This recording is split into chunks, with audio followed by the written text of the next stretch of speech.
Newspaper का जो रिश्ता है ना एस्पिरेंट के साथ कुछ ऐसा होता है जैसे कि आपका एक पेन का ढक्कन के साथ, एक बुक का कवर के साथ, एक माँ का एक बच्चे के साथ, वैसे ही एक रिश्ता होता है यूपीएससी एस्पिरेंट और आपके न्यूज़पेपर का। तो बहुत सारे बच्चे हमें ये पूछते हैं, ये जो करंट अफेयर्स है क्या हम लोग एंड ऑफ द मंथ जो है इकट्ठी कंपाइलेशन पढ़ सकते हैं? तो अगर मैं आपको बोलूँ कि 1 महीने का इकट्ठा खाना खा सकते हो आप, तो obviously guys that's not possible and so edge with your newspaper. बहुत सारे न्यूज़पेपर ना आप लोगों को एक हैबिट दिलवाता है ताकि आप जो है रोज एक जो आपने जीएस में जो आप कंटेंट पढ़ रहे हो, कंसेप्ट पढ़ रहे हो, वो भी रिपीट होता है आपका न्यूज़पेपर में। न्यूज़पेपर ना आपको लर्न नहीं करना चीज़ों को, सिर्फ आपको समझने की कोशिश करनी है कि डे टू डे रूटीन में क्या चल रहा है, and that is what it is important for. हाँ, ज़्यादा टाइम वेस्ट मत करो कि लोग बोलते 3 घंटे पढ़ो या फिर ये मे बी शायद बिगनर को 2 घंटे लगें या उससे ज़्यादा, बट उसके बाद छोड़ दो उसको गाइज। एंड अगर आप प्रो लेवल तक पहुंच चुके हो तो 1 घंटा या 45 minutes is more than enough for newspaper. And इसके अंदर आप एक टॉपिक को उठा लो और जिसको आप बहुत अच्छे से ऑब्जॉर्व करो, या 2 टॉपिक्स उठा लो, जैसे कि अभी हम लोगों का ब्रिक्स का चल रहा था या फिर आपका जीपीएस स्पूफिंग चल रहा है, तो उसको हम बाइट करने की कोशिश करो कि आपको कल दिन को ये चीज़ें पूछ सकते हैं।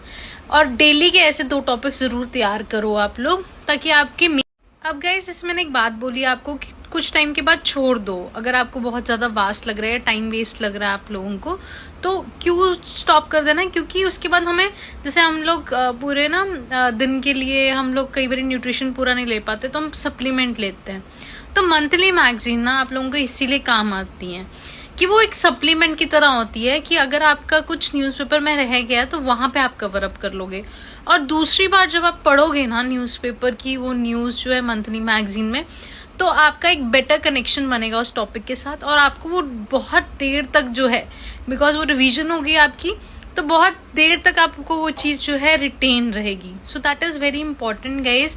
एंड नेक्स्ट स्टोरी में हम लोग डिस्कस करते हैं कि क्या चीज़ें हमें पढ़नी चाहिए न्यूज़पेपर के लिए और क्या अवॉइड करनी चाहिए।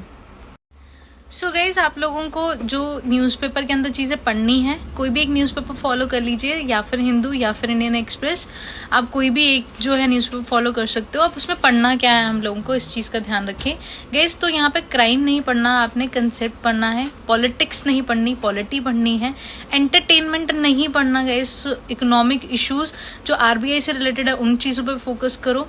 उसके बाद स्पोर्ट्स नहीं गाइज, सोशल इश्यूज़ अगेन आपका जो है आपका इंपॉर्टेंट हो जाता है, जो कि आपको फोकस रखना है। प्लस गाइज आप लोगों को इस चीज़ का ध्यान रखो कि जैसे आपके नेशनल किसी के पीछे लग रहा है या लॉज बिल्स लग रहे हैं, ऑफ इंडिया लग रहा है, जैसे आर्कियोलॉजिकल सर्वे ऑफ इंडिया या क्वालिटी काउंसिल ऑफ इंडिया, तो ऐसे जो इंस्टीट्यूट्स हैं उनके लिए एक लिस्ट बना लिया करो और 2 मिनट के लिए सर्च कर लिया करो कि वो किसके बारे में है। तो आपको कई बार न्यूज़पेपर के बियॉन्ड भी जाना पड़ता है, and it will give you an edge, और वो बार बार रिपीट होती हैं चीज़ें guys, and that will give you a confidence.